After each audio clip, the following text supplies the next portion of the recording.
Gue sama dia katanya. Itu hati-hati kita ngomong gitu ya. Najis itu apa? Najis itu sesuatu yang haram dimakan. Satu, sesuatu yang haram dimakan. Yang kedua, yang harus disucikan dan menghalangi kita untuk beribadah. Itu najis namanya. Jadi najis satu, sesuatu yang haram untuk dimakan. Yang kedua, najis itu sesuatu yang menghalangi kita untuk ibadah, sehingga harus dibersihkan dan disucikan terlebih dahulu. Itu najis. Ya. Jadi yang sembarangan ngomong najis, apalagi sama sesama manusia. Ini banyak yang dinyatain cinta, ya, gara-gara nggak suka banget, kesel banget, sampai ngeludahin terus bilang najis gue sama lo katanya. Hati-hati tuh, nggak boleh itu. Nih gara-gara omongan orang zaman sekarang gampang tersulut emosinya, ini banyak kasus pembunuhan di mana-mana. Belum lama ada di Cimanggu tuh, yang kalau kita lewat Parung lurus terus kan nembusnya Cimanggu ya. Ya kan arah Bogor tuh Jambu 2 sana. Itu kemarin ada kasus pembunuhan di apartemen. Saya ngeliat beritanya, anak mahasiswa yang mohon maaf dia tuh ya abis bermalam sama mantan pacarnya di situ. Jadi izin sama orang tua berangkat kuliah, tapi ternyata bermalam di hotel, dibunuh sama mantannya. Apa motifnya? Motifnya ternyata karena sakit hati katanya. Pernah ngomong sembarangan itu mantannya, ya Allah, gara-gara lisan kita nih salah ngomong sama orang, sakit hati. Atau kemarin kejadian yang di Jagakarsa, yang ayah bunuh 4 orang anaknya itu. Ibunya masuk rumah sakit di KDRT. Ya Allah ya Rahman, saya bilang udah kayak bunuh anak kucing 4 orang ya. Orang susah 4 kali tuh bininya ngandung, lahirin dan lain sebagainya. Ya Allah ya Rahman, saya kesel banget itu ngelihatnya. Nggak tahu memang ada gangguan jiwa atau apa. Tapi kemarin saya lihat beritanya, begitu ditanya polisi, salah satunya karena dia sakit hati sama istrinya. Ya Allah. Nih jadi zaman sekarang tuh manusia banyak yang cepat baper. Sebenarnya dari dulu ya. Banyak yang baper tuh dari dulu, cuman sekarang tuh emosinya gampang kesulut manusia.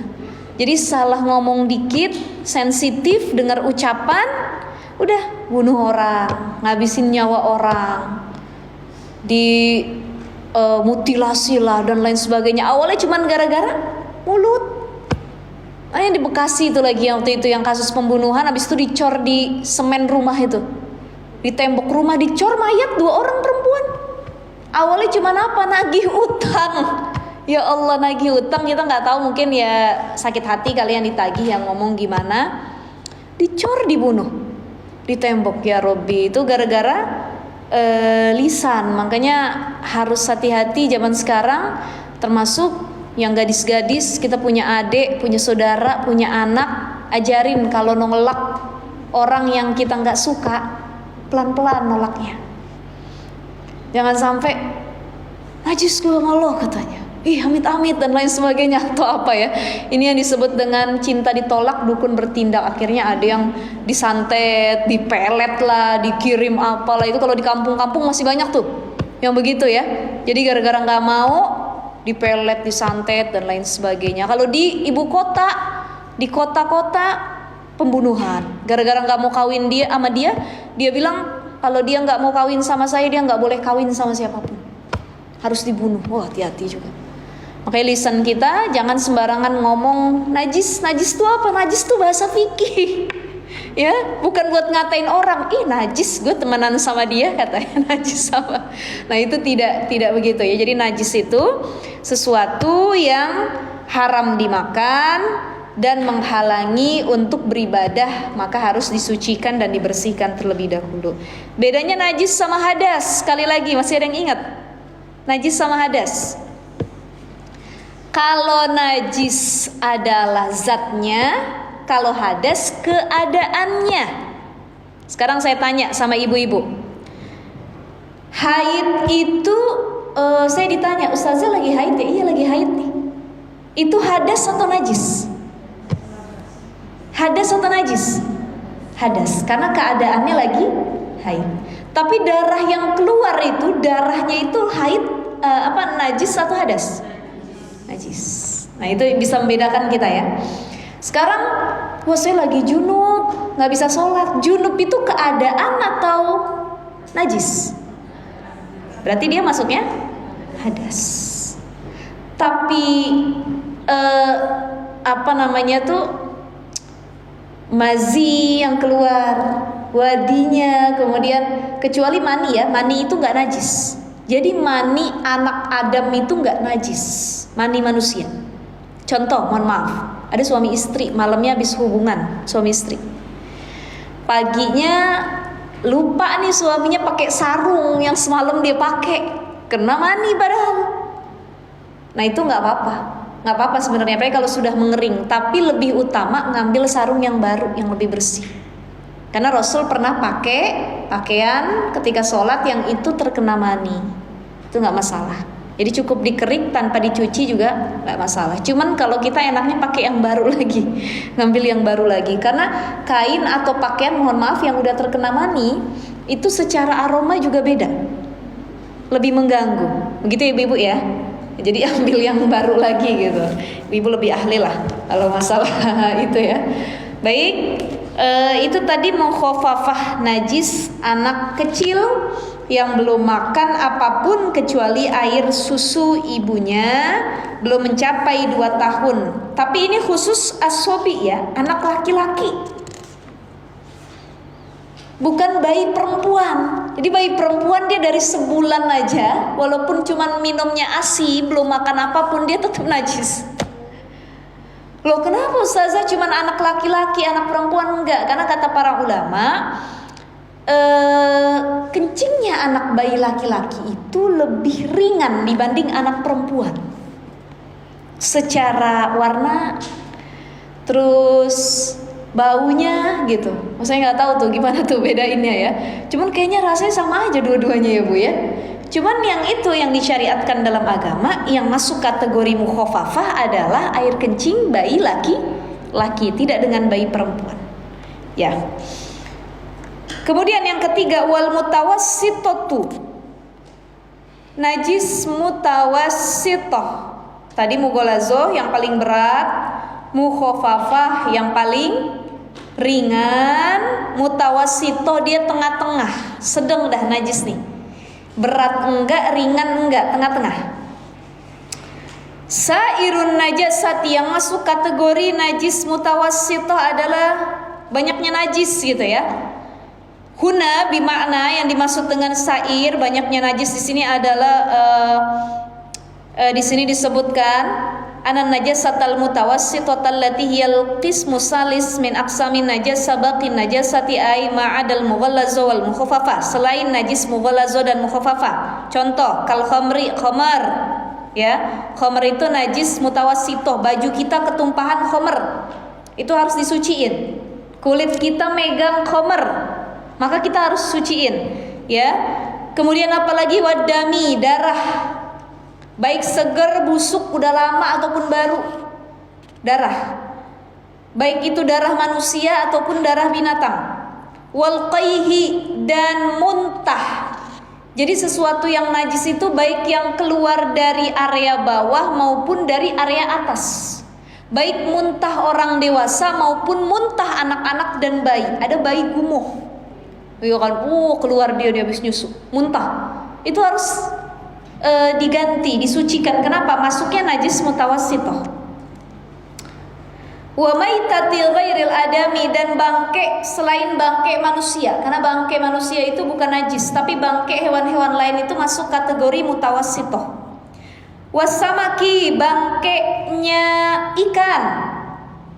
Jadi ada 3 bangke yang suci. 1 bangke manusia atau mayat manusia. Yang kedua wasamaki, bangke ikan atau mayat ikan ya. Wal jarodi, bangkenya belalang. Ini 3 ini dia nggak najis. Manusia, ikan, belalang. Jadi kalau kita nangkep ikan di sawah, di laut, ikan tuh udah mati sebelum disembelih, kan sesuatu yang tidak disembelih sesuai syariat namanya bangke atau mayat ya. Kita ngambil ikan kembung, ikan salmon, kita tangkap di laut, nggak perlu disembelih dulu, udah mati duluan dia, boleh nggak dimakan? Boleh. Kalau ada syariat ikan dan binatang laut tuh harus disembelih, repot Bu. Ada ikan teri kecil, mana nyembelihnya itu? Satu-satu kita sembelih tuh ikan teri, kan nggak mungkin ya. Ikan teri, ikan asin lagi apa. Jadi ikan itu dia bangkainya saja suci. Jadi kalau udah ditemuin jadi bangkai, nggak disembelih, itu suci, boleh dimakan. Begitupun belalang. Ada beberapa kota atau daerah yang dia makan belalang. Ya, jadiin peyek. Enak ya? Oh, digoreng. Saya nggak tahu tuh. Atau yang masuk kategori belalang lagi laron ya. Ada orang yang jadiin laron tuh jadi peyek. Ada peyek laron itu. Biasanya itu ada di Jawa tuh, ada beberapa daerah itu. Ya, Mbak Nana pernah? Oh, Masya Allah. Ada ya? Nah itu sebagian saya nggak tahu rasanya kayak gimana gitu ya. Nah itu ikan, wal jarad, kemudian tadi belalang itu nggak najis. Wal bauli ghairi bauli sabi dan kencing selain kencing anak kecil laki-laki tadi, anak bayi laki-laki. Jadi kencing orang dewasa, kencing anak bayi perempuan, anak balita, batita, semua kencing itu masuk kategori mutawassithah, bukan mukhafafah. Wal mazi itu najis mutawassithah. Sekali lagi, mani itu najis nggak tadi? Suci ya. Tapi kalau mazi najis, wadi najis. Mazi, wadi, mani. Kita udah bahas apa bedanya. Kalau mani itu sesuatu yang keluar, mohon maaf, secara mimma indafiq, dia tuh muncrat gitu. Jadi keluarnya muncrat, kemudian disertai dengan apa disebutnya? Kepuasan. Jadi jadi lagi klimaks dia keluar, tapi dengan muncrat itu mani. Ya, secara tekstur juga berbeda. Warnanya kayak putih telur. Itu mani. Jadi mengharuskannya bukan wudhu lagi, tapi mani itu harus mandi wajib kalau keluar mani. Ada mazi. Mazi itu juga keluarnya dengan hasrat, dengan lagi klimaks, cuman dia mohon maaf keluarnya tuh tidak dafiq, tadi tidak muncrat seperti mani. Mohon maaf ya Bu ya, ini fikih ya, saya nggak enak nyampeinnya nih gitu. Jadi dia keluar juga sebab dia sudah merasakan kenikmatan, tapi keluarnya tadi beda, teksturnya pun berbeda, nggak seputih telur mani gitu. Itu mazi. Wadi itu sisa-sisa air kencing. Jadi kita udah cebok, udah kencing, tapi ngerasa kok kayak anyang-anyang perut kita ya. Ada yang mau keluar lagi, begitu lagi sholat ada keluar. Atau kita lagi jalan, tiba-tiba di pakaian dalam kita keluar nih cairan tersebut. Itu wadi, sisa-sisa air kencing. Wadi sama mazi itu najis, tapi mani tidak najis. Ya. Tapi kalau keluar mazi sama wadi nggak perlu mandi wajib, cukup dibersihkan, diganti, disucikan, kemudian berwudu kalau pengen sholat. Beda keluar mani, nggak boleh cuman wudu, ganti baju, kemudian sholat, harus mandi wajib dulu. Itu bedanya ya, Ibu ya. Wal wadi juga masuk mutawassithah, mazi juga. Warausi, mohon maaf, tinja atau kotoran yang keluar dari dubur, itu juga masuk dalam kategori mutawassithah. Ya.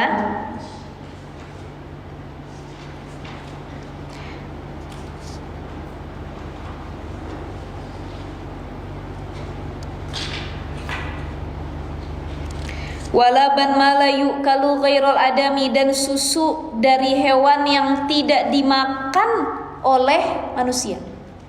Kan kalau kambing sama sapi susunya dimakan nggak, diminum nggak? Diminum. Tapi ada susu singa misalkan, apalagi yang saya nggak tahu, udah mungkin ya bisa jadi kan mereka nyusuin anaknya ya. Susu singa, susu apalagi? Kalau susu unta kan banyak juga tuh ya yang dikonsumsi. Kuda atau apa yang dia tuh nggak dikonsumsi. gitu. Nah ini susu binatang yang tidak dikonsumsi oleh manusia, maka dia masuk kategori mutawassithah, najis mutawassithah. Cara membersihkan mutawassithah itu bagaimana najisnya? Dibasuh, nggak perlu sampai 7 kali. Kalau dibasuh sekali udah hilang najisnya udah. Tapi kalau ternyata masih ada dan kita mau nambah basuhan lagi boleh. Silahkan saja sampai bersih kita merasa boleh. Tapi kalau tadi mugolazo itu harus 7 kali basuhan minimalnya, dicampur dengan tanah. Ya, jadi ngelihat najis itu ada 3. Ada najis terbagi 2. Ada najis ainiyah, ada najis hukmiyah. Najis ainiyah itu adalah najis yang kelihatan nih. Ada anak kita ngompol, ya, atau kucing kita ngompol nih di karpet, kelihatan nih ompolnya, membentuk pulau, ya. Pas kita, jadi lihat 3 hal. Kalau najis ainiyah itu lihat 3 hal. Rihuhu, ada baunya. To'muhu, ada rasanya. Kemudian bau, rasa, apalagi tuh? Warna, launuhu, warnanya. Kita cuma ngelihat ada warnanya, begitu kita rasa, oh enggak nih, udah hilang nih gitu. Tapi nggak mungkin dirasa ya. Dicium aja, masih ada baunya. Warnanya sama baunya ada, maka itu harus dibersihkan.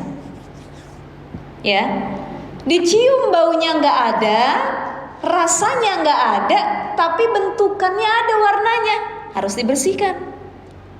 Ya, tapi nggak bisa hilang ustazah. Jadi bekas kencing itu atau bekas pup itu kayak jadi pulau yang udah disikat aja sampai nyeplak gitu, ninggalin bekas. Ya, nah itu sudah suci kalau kita yakin bau dan rasanya udah nggak ada. Walaupun bentukannya meninggalkan itu nggak apa-apa, gitu. Nah yang seperti itu kan, bekas ompol anak-anak udah dibersihkan, disucikan, apalagi itu sekarang ada orang-orang itu pakai pembersih debu apa gitu semua, nggak hilang juga, tapi bau sama rasanya tuh udah nggak ada. Nah itu udah suci sebenarnya. Yang penting dia sudah dibersihkan dengan air, ya. Kemudian ya pokoknya apapun, najis apapun itu, nggak ada bentuknya. Cuman ini hukmiyah nih. Ada najis hukmiyah, dia dihukumi najis, tapi secara warnanya udah hilang, rasanya udah nggak ada, cuman kayaknya bau-baunya masih ada dikit gitu. Udah nggak kelihatan najis itu di mananya, nggak ada. Atau ketiganya udah nggak ada, tapi kita tahu nih habis kena najis, maka harus tetap dibersihkan. Itu hukmiyah, secara hukumnya dia najis, walaupun tidak meninggalkan bau, rasa, ataupun warna. Ya, ini kayak misalkan gini ibu-ibu, contoh, ibu-ibu ngepel. Pas ibu-ibu ngepel, abis kena anak kita nih ngompol, atau kita punya hewan piaraan ya, kucing, atau punya anak kecil dia ngompol. Ngompolnya di lantai depan ruang tamu. Cara mensucikannya bagaimana? Kalau kita ambil lapel, kita elap tuh bekas kencing, itu najis seluruh rumah kita. Itu salah. Maka yang benar adalah ambil satu kain atau tisu yang dikhususkan ngelap air kencing atau pup itu dulu. Nanti kalau sudah bersih dengan tisu ataupun lap yang khusus bersih ini tuh si najisnya, baru sekiranya kita merasa sudah hilang najis itu, baik ta'muhu, launuhu maupun rihu, nggak ada baunya, rasanya, warnanya, maka pakai pelan yang sudah kita bersihkan dan dia belum bercampur dengan najis yang tadi. Ini ada bekas kencing kucing, kita lap pakai pelan, kita tambahin spray air, kita lap ke seluruh lantai, maka itu ikut najis keseluruhannya. Ya. Nah, kemudian lagi nyuci baju di mesin cuci. Orang kota nih biasanya males, maunya mesin cuci masukin gitu. Anak kita ngumpul, ya, kita satuin ke mesin cuci, habis kena najis semua yang lainnya. Walaupun kita basuh, kita bayur dengan air, diputar berkali-kali, tapi itu sudah menyeluruh najisnya. Ya. Jadi apa yang harus dilakukan, dipisahin yang kena ompol atau kencing dengan yang dia tuh nggak kena najis apapun. Udah yang kena najis diputer duluan, yang kena kencing itu harus dibasuh dengan air yang mengalir. Kena kencing, kena pup, dibasuh dulu, udah sampai hilang nih, kita sikat dan lain sebagainya, sudah direndam, khusus si najis itu. Kalau udah bersih, najisnya hilang semua rasanya, baunya, warnanya, dan kita sudah yakin secara hukumnya nggak meninggalkan lagi najis tadi, baru satuin sama yang bersih. Jadi jangan asal masuk, udah habis kena semua najisnya. Gitu ya ibu-ibu ya. Ada pertanyaan sampai sini? Ya.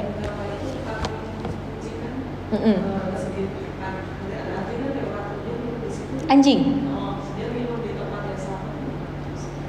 Dia minum di tempat si kucing itu. Nah itu sebenarnya sudah tercampur dengan liurnya. Jadi harus dibersihin.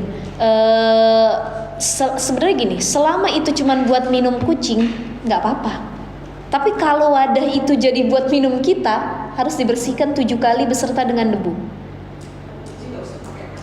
Nggak usah. Jadi khusus ya udahlah, emang antara kucing dengan anjing, dengan catatan wadah itu nggak bakal dipakai sama kita, Umaya. Jadi emang khusus si kucing aja. Tapi kadang-kadang anjing ini jahil, suka ikut minum di situ gitu kan.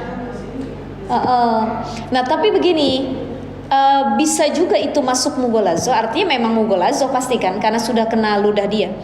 Kalau kita memang menyentuh wadah itu. Jadi kita menyentuh wadah itu untuk naruh air minum, kan kena nih sama kulit kita. Maka kulit kita yang harus dibasuh dengan 7 kali. Kalau sudah kena air yang bekas ludah si anjing tadi 7 kali, bukan. Jadi kalau kita merasa masa setiap malam saya harus 7 kali basuhan sama debu, kan susah. Itu kan emang khusus buat binatang. Beda kalau kita punya wadah kita lagi kita taruh depan nih. Itu wadah buat minum atau mangkok kita. Tiba-tiba ada anjing masuk. Dia di situ minum, ludahnya kemana-mana. Maka itu harus dibersihkan 7 kali karena nggak sah atau nggak suci dipakai sama kita. Ya, nggak sah atau nggak suci.